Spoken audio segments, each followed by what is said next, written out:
Her name was Emily Parker, though most people simply called her Em. For a long time, her life had been quiet, predictable, and built on small certainties that made everything feel stable. She lived in a modest apartment on the south side of Chicago, where the sound of traffic in the early morning mixed with the smell of cheap coffee brewing on the stove. Emily worked nights cleaning office buildings downtown. It was exhausting work, but it paid the bills and kept food on the table for her 2 children, Noah and Lily. Every morning she came home tired, her hands rough and her back aching, yet she always found the strength to sit with them, listen to their stories, and promise that everything would be fine. To them, their mother was unbreakable.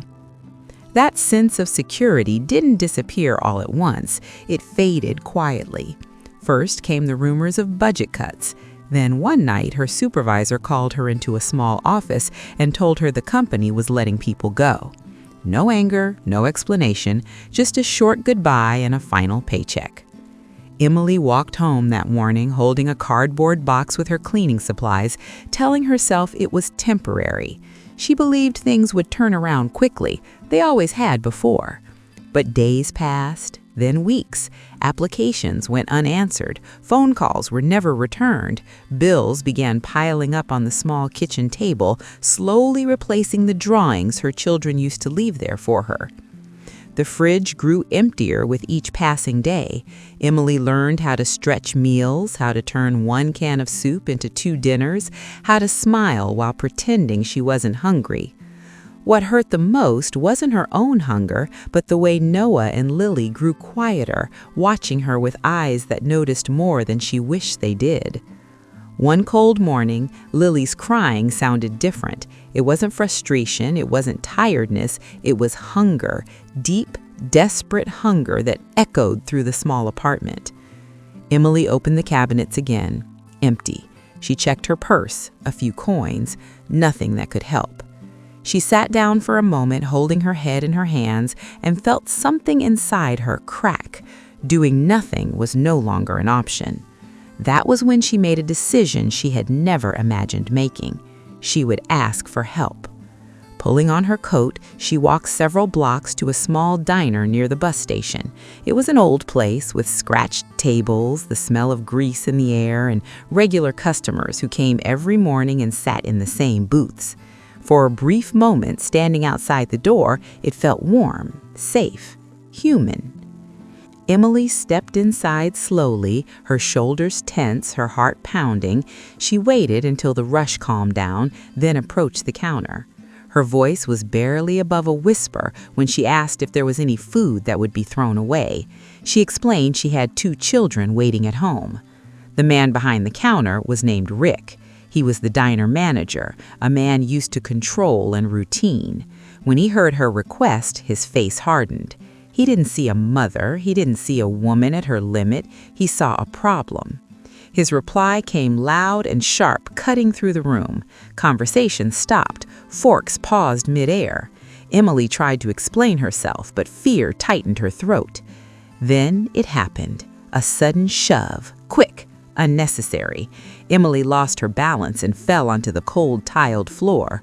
Her palms burned as they hit the ground, but the physical pain was nothing compared to the shame flooding her chest. The diner went silent, not because people agreed, but because fear often keeps good people quiet. Emily stayed there for a moment, unsure whether to stand, cry, or disappear. And in that exact moment, with her dignity bruised and her heart breaking, the routine of that diner was about to be shattered forever. Emily was still on the floor when she sensed the silence shift. It was no longer the silence of embarrassment. It was heavier, alert, as if something unseen had just stepped into the room. The diner door opened slowly, letting in a gust of cold air. A group of men and women walked in without hurry, wearing worn jackets and boots marked by long roads. They had stopped only to grab breakfast before continuing their trip. Leading them was Daniel Harris, a tall man with streaks of gray in his beard and calm, steady eyes. He didn't raise his voice, he didn't rush. He took in the scene with quiet attention. Daniel saw Emily on the floor. He saw the manager standing stiff behind the counter, still trying to hold on to control. And he understood everything without a single word being spoken. The group spread out across the diner, filling empty booths. They didn't threaten anyone. They didn't say a word, but their presence changed the air instantly. Rick felt it. His shoulders tightened. His confidence wavered. Emily tried to push herself up, expecting more humiliation. Before she could stand fully, Daniel stepped closer and extended his hand. Slow, gentle, respectful. She hesitated, then took it. As she stood, her legs trembled, not just from the fall, but from months of exhaustion and fear. The words came slowly. Emily spoke about her children, about losing her job, about not having food at home, about how hard it was to be standing there asking for help. Each sentence hurt, but each one also released something she had been holding inside. Daniel listened without interrupting. The others listened too. There was no pity in their faces, only understanding. Around them, the regular customers began shifting in their seats. An elderly woman wiped her eyes with a napkin. A man lowered his gaze, gripping his coffee cup tightly. Guilt began to give way to courage. One customer stood and ordered a hot meal for Emily, then another ordered food to go. Soon more voices joined in. Plates began appearing on the counter, filled without questions. Rick tried to speak, but his voice no longer commanded the room. The authority he believed he had was slipping away. Now the eyes on him carried disappointment instead of fear. Emily sat at a small table, her hands shaking. She ate slowly, as if afraid the moment might disappear. Tears fell into her food, not from shame, but from relief. For the first time in a long while, she felt seen. One of the women from the group noticed how thin her coat was and gently placed a jacket over Emily's shoulders. No speeches, no attention, just care. No one demanded apologies, no one raised their voice. They simply stayed, filling the space, reminding everyone that cruelty survives only when good people stay silent. Emily felt her breathing slow. A fragile sense of hope began to return. But before she could fully recover, Rick spoke again. His tone wasn't firm anymore. It was wounded pride. He said something that froze the room once more. And in that moment, Emily realized the humiliation was not over yet. The diner fell silent again when Rick spoke. His voice was rough, edged with anger and wounded pride. He said this was a business, not a charity kitchen. He said he wouldn't allow scenes like this under his roof. He said he was being disrespected in his own place. Emily felt her stomach tighten. The fragile hope that had begun to grow collapsed in an instant. She lowered her head as if an apology could somehow erase what had already happened. Her fingers curled against the edge of the table, holding on so no one would see how badly she was shaking. Rick pointed toward the door. He told her to leave immediately. He said he didn't want trouble. He said he didn't want people like her in his diner. The word people hung in the air.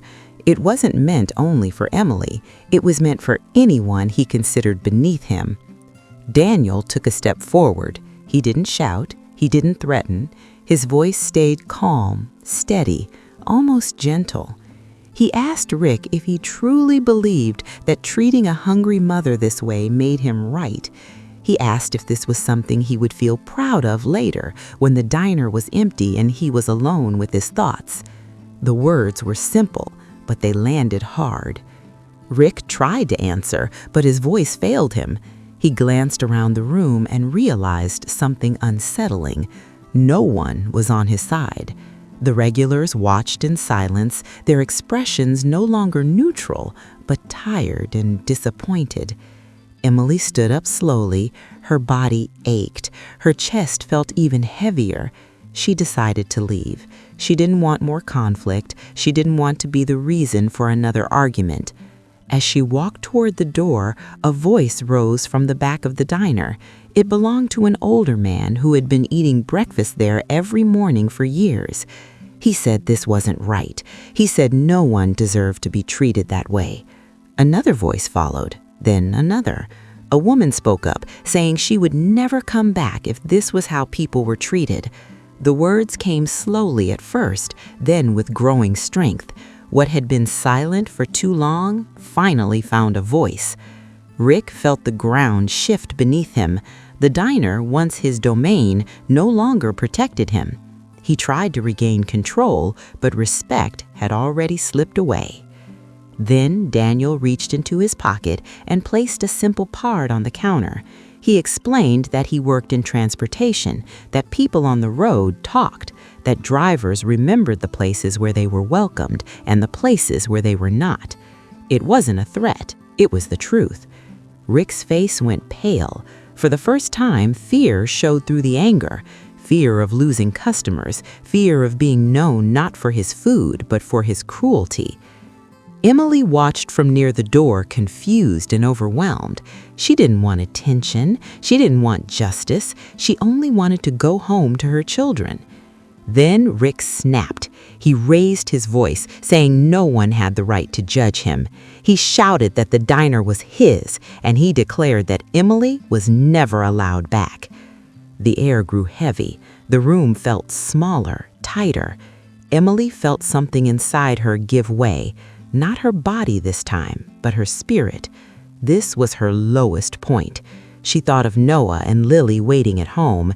She wondered if asking for help had been a mistake.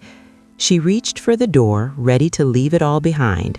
But before she took that final step, something began to change. A quiet decision was forming among the people in that room, a choice that could no longer be delayed. And once that choice became visible, nothing would remain the same. Before Emily could step outside, a woman near the window stood up from her booth. Then a man beside her rose as well. Within seconds, more people were on their feet, facing the counter without shouting, without insults, but with a firmness that could not be ignored. An older man walked up to the counter and said he would pay for Emily's meal and take extra food for her children. A woman beside him added that this wasn't charity, it was basic decency.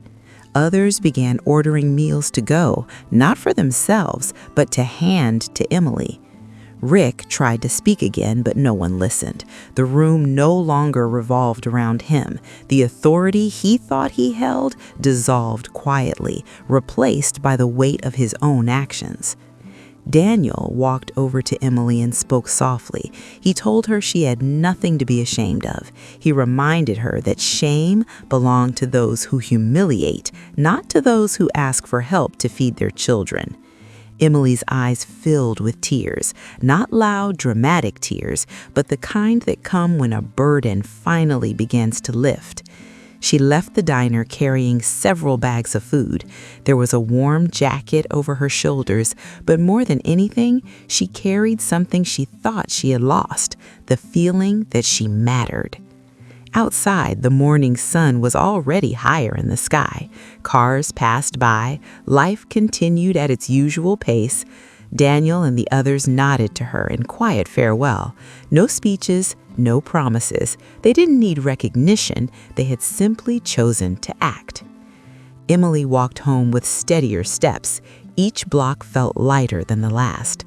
When she opened the apartment door, Noah and Lily ran toward her. She warmed the food, set the table, and watched them eat in silence, focused, full. That night, after the children had fallen asleep, Emily sat on the edge of their beds and watched them breathe. She knew her problems hadn't disappeared. The bills were still there. The future was still uncertain.